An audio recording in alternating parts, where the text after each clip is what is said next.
Hello বন্ধুরা, welcome back my our channel. সবাই কেমন আছো? আশা করি সবাই ভালো আছো, আর আমিও অনেক অনেক ভালো আছি। আমার ছোট ছোট স্বপ্ন, ছোট ছোট আশার সাথে তোমাদের ভালোবাসা নিয়ে চলে এসেছি আজকের একটা নতুন ব্লগে। আর তোমরা তো জানো যে এটা আমার লং ট্যুরের ব্লগ। আর আজকের ব্লগটা একটু হবে অন্য রকমের। আশা করছি তোমাদের অনেক অনেক ভালো লাগবে। তো চলো বন্ধুরা, তোমরা এই ব্লগটা ওয়াচ করো আর আমার সাথে থাকো। আমরা কিন্তু রেডি সেডি হয়ে বেরিয়ে পড়েছি, আর গাড়িওয়ালার সঙ্গে মানে ড্রাইভারের সঙ্গে আমাদের কন্ট্যাক্ট হয়ে গেছে যে আমাদের মেন মানে 9টা পয়েন্ট দেখাবে, সেভাবেই টাকা পয়সা লেনদেন মানে ড্রাইভারের সাথে হয়ে গেছে। তো সেটা ভাই করে নিয়েছে, মানে কথা বলে নিয়েছে যাতে কোনো প্রবলেম হয় না, ঠিক আছে? যার জন্য তো আমাদের কোথায় নিয়ে আসবে আমরা কিন্তু সেটা আগে থেকে জানতাম না। তো এখন আমাদের নিয়ে চলে এসছে কিন্তু দার্জিলিং জুতে, যেটা আমি কোনোদিন স্বপ্নেও ভাবিনি যে এই দার্জিলিং জুতে আমি কোনোদিন আসতে পারবো। তো ওই যে বলে না, ভগবান চাইলে কিনা হয় সবুরে মেয়া ফলে। আমার ক্ষেত্রে কিন্তু সেটাই হয়েছে, যেটি কোনোদিন স্বপ্নে ভাবিনি, কিন্তু হঠাৎ করে সেখানেই আমরা চলে এসেছি। আর আমাদের আসার পথে কিন্তু ড্রাইভার আমাদের পুরো রাস্তাটা নিয়ে আসেনি, কেননা প্রচণ্ড জ্যাম ছিল। আর তোমরা তো জানোই এই সময়টা ট্রাভেলের সঙ্গে মানে প্রচুর মানুষ ঘোরাঘুরি করতে যায়, আর এখন স্কুল বাচ্চাদের সব বন্ধ থাকে, তাই সবাই ঘুরতে যায়, যার জন্য রাস্তাটা প্রচণ্ড ভিড় ছিল। আর ড্রাইভার আমাদের কিছু দূর আগে ছেড়ে দিয়েছে, ওইখান থেকে কিন্তু আমরা সবাই হেঁটে হেঁটে এই জায়গাতে পৌঁছেছি। আর তোমরা তো দেখলে তাই না যে আমরা এখন পৌঁছে গেছি দার্জিলিং জুতে। তো চলো, তোমরা দেখতেই পাচ্ছ এই যে এটা কি বলো তো, এটা হলো রাম ছাগলের মতন দেখতে। এর শিংগুলো কিন্তু পুরো বাঁকা বাঁকা দুটো, ঠিক আছে? তো এটার নাম আমি ঠিকঠাক বলতে পারছি না, মনে ছিল কিন্তু ভুলে গেছি।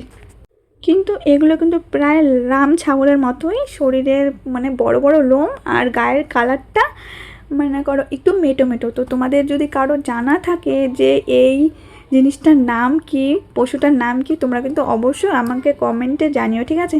কারণ আমি কোনোদিন আগে এটা দেখিনি, তো মানে নামটা শুনেছি তখন কিন্তু ভুলে গেছি কারণবশত, তোমরা তো জানোই তাই না, কোনো নামটা একদমই মনে নেই। যাই হোক, তোমাদের যদি কারো মনে থাকে তোমরা কিন্তু অবশ্যই জানিও।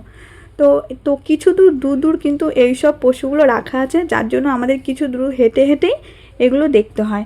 আরও যে দেখতে পাচ্ছ ওটা কিন্তু মানে গন্ডারের মতন এক শিঙা গন্ডারগুলো হয় না, প্রায় ওরকম দেখতে, প্রচণ্ড ছিল কালো। আর এগুলো জানো তো অনেক নিচুতে, আমরা উঁচু থেকে দেখছিলাম। আর ওই পশুগুলোকে রাখা ছিল সুন্দর করে ঘেরাও করে, যত্ন করে। ওখানে কিন্তু ভালো যত্ন করে রাখে, ওদের খাওয়া দাওয়া মানে ওদের যত্নই খুব আলাদা।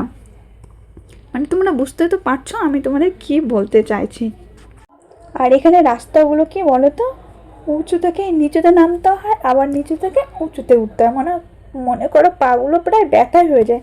আর ওই যে মাম্মা, ও একটু হেঁটে হেঁটে গেলে মা কোলে নাও, মা কোলে নাও, একবার মামার কোলে, একবার পাপার কোলে, একবার আমার কোলে। আর আমি তো ওকে নিয়ে মোটে হাঁটতেই পারছিলাম না। আর কি অবস্থা হয়েছিল জানো, আমি পরে গিয়েছিলাম হিল জুতো পরে কি ওই হিল এলাকায় হাঁটা সম্ভব বলো? তারপরে কিছু দূর হেঁটে চলে এসেছি, এই যে দেখতে পাচ্ছ এটা হলো চিতাবাঘ। তো এটা কিন্তু পুরো নেট দিয়ে চারো সাইডে ঘেরাও করা, উপরেও ঘেরাও করা ছিল। আর দেখো চিতাবাঘটা কি সুন্দর শুয়ে আছে। তো ওটা ছিল কিন্তু দূরে, তো তোমাদের আমি জুম করে দেখিয়ে দিলাম। আর এই যে দেখছো এখানে কিন্তু অনেকগুলো রাস্তা, এদিক ওদিক সব নিচু থেকে উপরে উঠতে হয়। তো আমরা সবাই মিলে কিছু দূর হেঁটে হেঁটে এইসব জিনিসগুলো দেখছিলাম, জানো তো একটা মনের মধ্যে ফিলিংস হচ্ছিলো অন্যরকম একটা, মানে অনেক অনেক সুন্দর একটা অনুভূতি হচ্ছিলো। আর জানো তো সবাই মিলে দেখার মধ্যে একটা আনন্দই আলাদা, তাই না? একার থেকে কিন্তু দেখবে সবাই মিলে ঘোরাটা একটু মজা হয় আলাদা। আমার তো ভীষণ ভালো লাগে সবাই একসঙ্গে ঘুরতে। তোমাদের কেমন লাগে তোমরা কিন্তু অবশ্যই জানিও। আর তোমরা কে কে আমার সাথে এক সহমত আছো, ঠিক আছে? এই যে দেখছো এখানে কিন্তু অনেক রকমের মুরগি হয় না, সেই মুরগিগুলো রাখা ছিল উপর নিচে, ঠিক আছে? খুব যত্ন সহকারে, কিন্তু দেখতেই পাচ্ছ উপরটা পুরো নেট দিয়ে, মানে নেটগুলো উপরে নেট দিয়ে ঘেরাও করা ছিল, আর নিচে ছিল গাছ, যার জন্য দেখো আমাকে নিজেকে আয়নাগুলোতে দেখা যাচ্ছে। তো চলো তোমাদের দেখিয়ে দিই, এখানে বন মুরগিগুলো দেখেছো, ওই দেখো কি সুন্দর লাগছে না দেখতে, চকরা বকরা টাইপের। জানো তো আমার ভীষণ ভালো লাগছিল। ওই দেখো একটা হোয়াইট কালারের, আর এখানে একজন কিন্তু কাকু খাবারও দিচ্ছিল। আর উপরে দেখো ছিল টিয়া পাখি, ভিন্ন ভিন্ন রকমের, দেখেছো? Yellow, green, red. এই পাখিগুলো কিন্তু দেখতে একদম টিয়া পাখির মতন, যেমন টিয়া পাখি সবুজ কালারের হয় আর ঠোঁটটা লাল, আর এগুলো কিন্তু ভিন্ন কালারের, মনে করো বিদেশি পাখি হবে।